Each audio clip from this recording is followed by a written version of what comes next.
रखते हुए सबको साथ लेके चलने की बात है। इसीलिए मैं कह रहा हूँ कि चीफ मिनिस्टर मान लीजिए लालू जी के परिवार से बनेंगे और जो डिप्टी सीएम हैं वो कांग्रेस के कोटे से दो लोग। विधानसभा का चुनाव हुआ, उसमें आप लोग 70 सीटों पर लड़ते हैं। उसमें तो बहुत सारी चीज़ें देखी जाएंगी। लोकसभा चुनाव में जो परफॉर्मेंस रहा अलग अलग दलों का, यह भी देखा जाएगा। तो उम्मीद है कि 70 सीट मिलेगी उससे भाई, तो हमारी पार्टी के लोगों का ही ये कहना था कि हमको स्वतंत्र तौर से लड़ना चाहिए। पैनोरमा ग्रुप, जो सोचता है वो करता है। नमस्कार, आप देख रहे हैं न्यूज हाट में नाजिम अली। देखिए, बिहार कांग्रेस कार्यालय में आज सेवा दल का पूरा 100 वर्ष होने पर आज यहाँ पर कार्यकर्ता और जो भी नेता हैं बैठक किया। बैठक के दौरान आपको बता दें कि राष्ट्रीय सेवा दल का अध्यक्ष लालजी देसाई मौजूद रहे, वहीं पर बिहार कांग्रेस प्रदेश अध्यक्ष अखिलेश प्रसाद सिंह मौजूद रहे और सह प्रभारी शाह आलम भी मौजूद रहे। मैं आपको बता दूं कि कुछ दिन पहले एक खबर काफ़ी सुर्खियों में थी, जो सह प्रभारी शाहनवाज आलम ने बयान दिया था कि अगर महागठबंधन की जीत होगी तो मुख्यमंत्री तेजस्वी यादव होंगे और उप मुख्यमंत्री 2 कांग्रेस से होंगे। तो शाहनवाज आलम जी हमारे साथ हैं, उनसे हम सीधा जानने की कोशिश करेंगे कि वो जो बयान दिए थे उन बयान में कितनी सच्चाई है। सर, आपने एक बयान दिया था कि अगर 2025 में हमारी महागठबंधन जीतती है और सरकार बनेगी तो तेजस्वी यादव मुख्यमंत्री होंगे और उप मुख्यमंत्री 2 होंगे जो कांग्रेस से होंगे, एक अकालियत से होंगे और दूसरे सवर्ण से। तो सर, इसमें कितनी सच्चाई है? देखिए, कांग्रेस ने ही बिहार में अब्दुल गफूर साहब को चीफ मिनिस्टर बनाया था। आसाम में एक महिला थी सैयद अनवरा तैमूर, उनको मुख्यमंत्री बनाया। हसन फारूक साहब को 2 बार मुख्यमंत्री बनाया पौंडीचेरी में। उसी तरह से बरकतुल्ला खान साहब को मुख्यमंत्री बनाया राजस्थान में। अब्दुल रहमान अंतुले साहब को महाराष्ट्र में मुख्यमंत्री बनाया।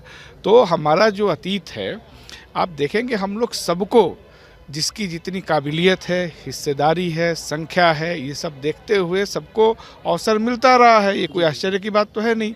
तो जब हमने सीएम बनाया है तो जो 17, 17.5, 18% आबादी है, निश्चित तौर पे उसकी और जो सामान्य वर्ग की 15% जो आबादी है, उनकी आकांक्षाओं को भी ध्यान में रखते हुए सबको साथ लेके चलने की बात है। इसीलिए मैं कह रहा हूँ कि चीफ मिनिस्टर मान लीजिए लालू जी के परिवार से बनेंगे और जो डिप्टी सीएम हैं वो कांग्रेस के कोटे से दो क्या लोग। सर, केंद्रित से कुछ बातचीत हुई है इस मसले पे? भाई देखिए, बिल्कुल ये जो हिस्सेदारी की बात है, पिछले 2-3 साल से कांग्रेस पार्टी लगातार हिस्सेदारी की तो बात कर रही है ना, सामाजिक न्याय की बात कर रही है ना। तो ये तो अंडरस्टूड चीज़ें हैं। अगर सबकी संख्या की बात हो रही है तो उसमें मुसलमानों की भी तो संख्या इंक्लूडेड है। इसलिए मैं कह रहा हूँ कि हम लोग बहुत तैयारी के साथ, और इस एजेंडे पे किसी को असहमति नहीं है। पूरा जो हमारा इंडिया गठबंधन है, अगर उसको बिहार में सामान्य वर्ग का वोट मिलता है या 18% मुसलमान लोगों का एक तरफा वोट मिलता है, तो सारे ही गठबंधन के लोग इस मुद्दे पे सहमत हैं कि ऐसा होना चाहिए। सर, ये बताइए, पिछले बार जो विधानसभा का चुनाव हुआ उसमें आप लोग 70 सीटों पर लड़ते हैं, इस बार क्या लग रहा है? बिल्कुल, उससे उतना तो लड़बे करेंगे, उससे ज़्यादा की। अभी तो हमारे प्रदेश अध्यक्ष माननीय अखिलेश प्रसाद जी ने भी मन से भी कहा है कि हम 70 लड़े थे तो उससे तो ज़्यादा लड़ेंगे ही। उसमें तो बहुत सारी चीज़ें देखी जाएंगी। लोकसभा चुनाव में जो परफॉर्मेंस रहा अलग अलग दलों का, यह भी देखा जाएगा। तो उम्मीद है कि 70 सीट मिलेगी उससे? भाई, जब पिछली बार हम लड़े उतना तो उतना तो लड़ेंगे ही, अब उससे ज़्यादा की तो बात है ना। लेकिन दिल्ली में सर आप लोगों ने केजरीवाल के साथ नहीं दिया, केजरीवाल खुद से लड़ रहे हैं। ठीक है, वो लड़ रहे हैं, उनकी मर्जी।